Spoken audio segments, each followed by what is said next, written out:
Ijumaa njema kwako, hujambo na karibu. Tuende sasa tupate taarifa sufufu za michezo. Mimi naitwa Ahmed Bahaj. Tuanze na huyu dereva Kalle Rovanperä. Yeye ndio aliongoza katika stage ya kituo kile cha 5 kwenye siku ya kwanza ya mashindano ya dunia Safari Rally yanayoendelea hapa nchini Kenya. Mkenya Tajvir Rai alipata ajali mbaya barabarani na hivi sasa anaendelea na matibabu, lakini Hassan Juma kutoka Naivasha anatuarifu zaidi. Baada ya shamra za jana, huku mashindano haya yakifunguliwa, kivumbi kilielekea Naivasha hii leo, haswa eneo la Kedong, huku madereva wa Kenya na wageni wakijaribu kuonyesha ubabe wao.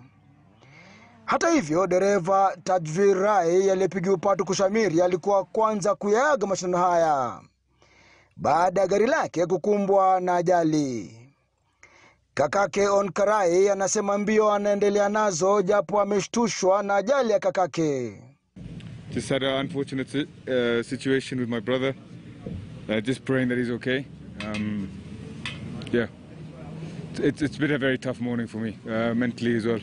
Si wa Kenya tu walioshindwa kumudu mbio za leo, huku dereva Toyota Elfin Evans, Dano Sodo wa Hyundai na dereva Ford Lorenzo Bertelli wakipungia mkondo wa leo. I think so. You see how many problems already happened this morning for a lot of cars. Definitely very tough for the cars.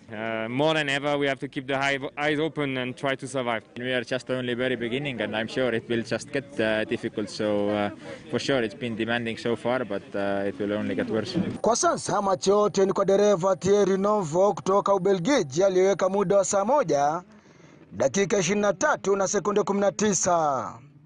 Kwa sasa yeye ndiye yuko kidedea, akifuatwa kwa karibu na dereva kutoka Japan Takamoto Katsuta, huku Otana kutoka Estonia akiwa katika nafasi ya 3. Baada ya mkondo wa leo wa Kedong, ni dhahiri shahiri kwamba mbio hizi zinatawaliwa na wageni, na huku mashindano haya yakiingia siku yake ya pili hapo kesho, ambapo magari yataelekea maeneo ya Elementaita na Soisambu. Je, dereva yupi wa Kenya atakwamua Kenya katika mashindano haya ambayo yanaandaliwa kwa mara ya kwanza baada ya miaka 19?